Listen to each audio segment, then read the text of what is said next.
Oi, gente, aqui do canal Tem Antenado. Eu sou o Israel e a gente também fala de novela. Salve-se quem puder. O último capítulo. Vamos falar sobre ele.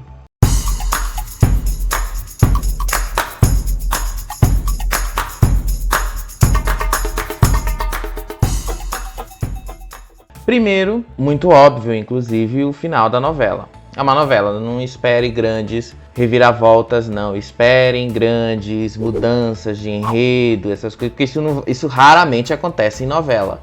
Não é algo que toda novela vai mostrar. Ao contrário, a gente quase não vai ver isso em novela.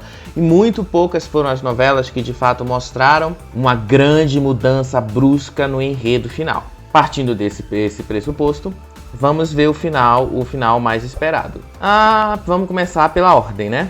Alexia, personagem da Débora Seco. No começo da novela, ela não estava envolvida com ninguém, né? Ela conheceu o Renzo, que deu início a toda a história da novela. Naquele hotel em Cancún, onde ela também conheceu a Luna e a Kira, e onde as três conviveram. A Luna estava envolvida com Juan e a Kira estava lá para fazer a festa de casamento dela. A Alexia se envolveu com Renzo, ele roubou o anel dela, ela foi atrás dele e toda a história deslanchou a partir daí. Claro que a pandemia deu uma boa mexida na história, né? Quem acompanha, quem vê a novela já observou que ela ficou bem melhor quando ela voltou.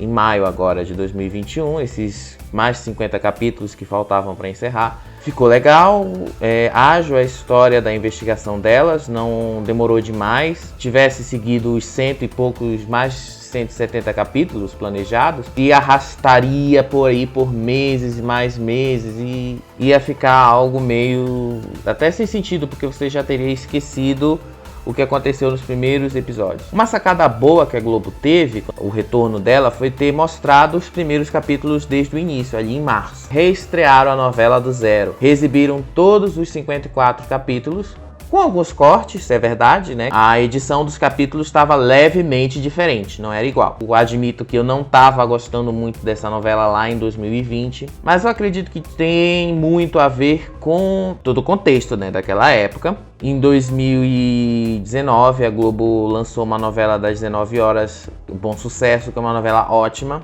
Teve aquele final bastante comovente e muita gente achou que Salve-se Quem Puder era muito bobinha, depois de ter assistido Bom Sucesso. Eu fui um deles, eu achei que essa novela ia ser bem infantil, algo bem infantilizado pro horário das 19 horas e tudo. Eu acabei assistindo os primeiros capítulos, a primeira semana, mas depois eu acabei não assistindo mais. Mas aí a pandemia mudou tudo, né? Isso, a personagem da Alexia ter dado início a toda a história. Ela não estava envolvida com ninguém. Havia aquela proximidade dela com o Renzo, mas era uma proximidade bem mais física do que, de fato, ela ter algum sentimento. Como essa novela teve muitas cenas de duplo sentido, fazia a gente pensar que ela estava dividida entre o Renzo e o Zezinho, mas já estava bem mais claro, inclusive na primeira parte dessa novela, que os dois iam ficar juntos. Já estava bem mais claro o envolvimento deles e tudo. Então não foi uma grande surpresa a Alexia terminar com o Renzo. A internet ficou obviamente no chip entre a Kira e o Alan, ou a Kira e o Rafael. Eu já tinha uma teoria que a Kira ia permanecer com o Rafael, porque a história que ela dividiu com o Alan não era a história da Kira, era a história da Cleide, a persona que ela estava vivendo ali por causa do programa de testemunhas.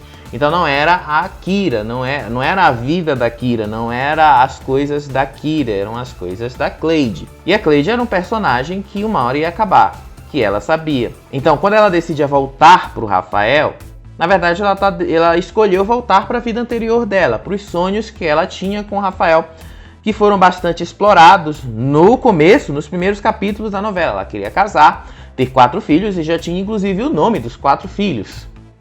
E isso foi uma das cenas que entrou logo na segunda-feira, acho que na segunda ou na terça-feira, que ele dava de presente para ela os colares com os nomes das crianças. Isso já estava desde o primeiro capítulo, porque a Kira voltou a ser a Kira. A Kira não foi a Cleide, ela não incorporou a Cleide de fato. E ela tinha desde sempre o desejo da maternidade, ela queria ser mãe.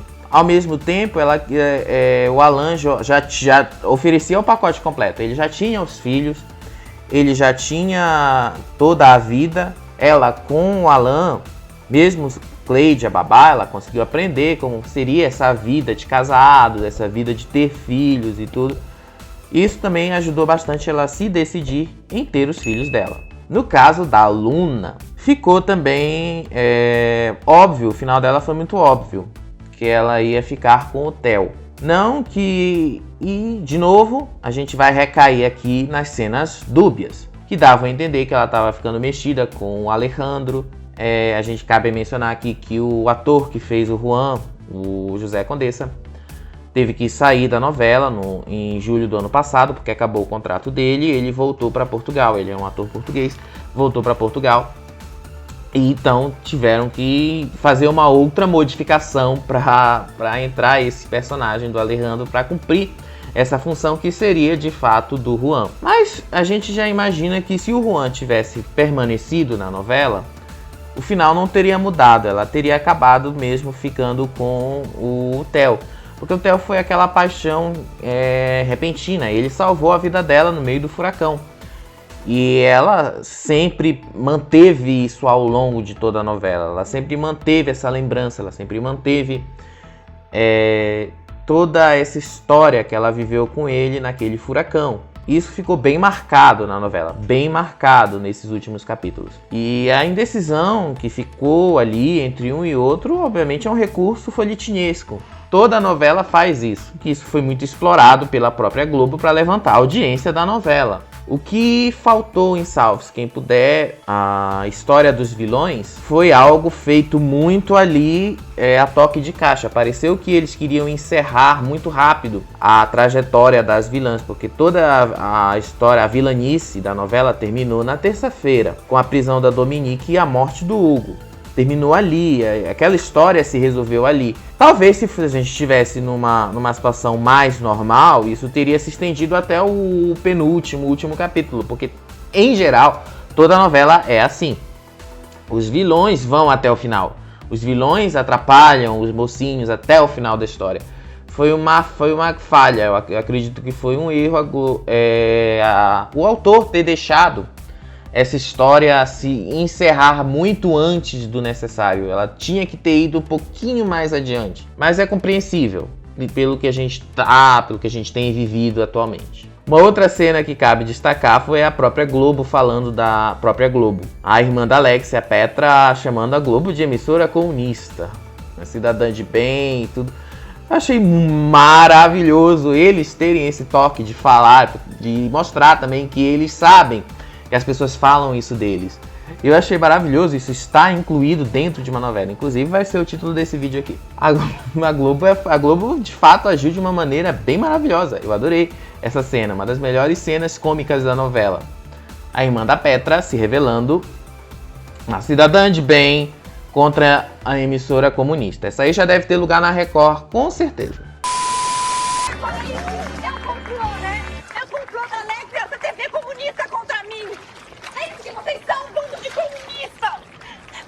Já sabe o grande plano maléfico que vocês têm para acabar com esse país, para acabar com as pessoas de bem.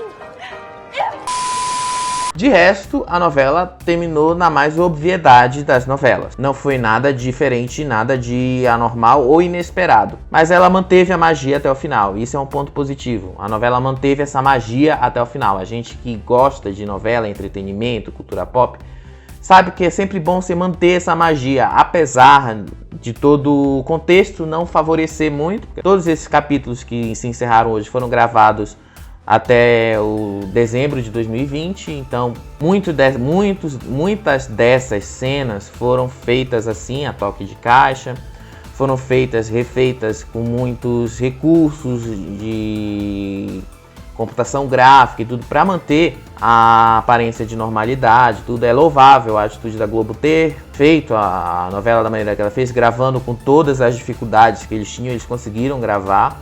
A novela ficou de fato bem feita no final. E por fim, quase a gente não tem muito o que esperar de uma novela das 19 horas. Achei interessante com a forma como o autor, Daniel Ortiz, resolveu não mencionar muito a pandemia. Ele fez uma leve menção no último capítulo, em que a personagem da Alexia fala que 2020 foi um ano difícil. A gente que viveu no Brasil 2020 sabe o quão difícil foi isso. Diferente do que eles fizeram com Amor de Mãe, uma das críticas bem cabíveis a Amor de Mãe foi exatamente essa, que Amor de Mãe inseriu, levou para a história, quebrou aquela magia da novela, colocando o contexto da pandemia ali, e até pela forma como eles fizeram, ficou muito exagerado e tudo, talvez até porque nem eles soubessem como é que eles vão lidar com isso. E apesar de tudo, foi uma boa produção. E vamos aguardar pelas próximas novelas. Então, a gente só vai voltar a falar de novela quando as novelas inéditas voltarem ao ar. Que em agosto volte Nos Tempos do Imperador e no final do ano, provavelmente, porque essa edição especial de Pega Pega, pelo que a própria Globo está falando, vai durar pouco tempo, mas até outubro, novembro, mais ou menos. Com a vacinação avançando lá no Rio de Janeiro, em São Paulo, onde boa parte das cenas são gravadas, eles já estão começando a retomar aquele ritmo de produção mais rápido. Então, capaz dessas novelas ainda estrearem agora em 2021. Caso não estreiem, vão estrear lá em 2022, junto com o Big Brother Brasil, como era para ter sido agora em 2021. E a gente vai te contar isso quando a gente souber, quando a gente tiver nossas fontes, puderem contar isso pra gente, a gente conta pra vocês. Enquanto isso, tem outros vídeos aí no nosso canal que você pode olhar aí do lado. Tem as nossas playlists sobre novela e a gente se vê nos próximos vídeos. Tchau, tchau, tchau, tchau.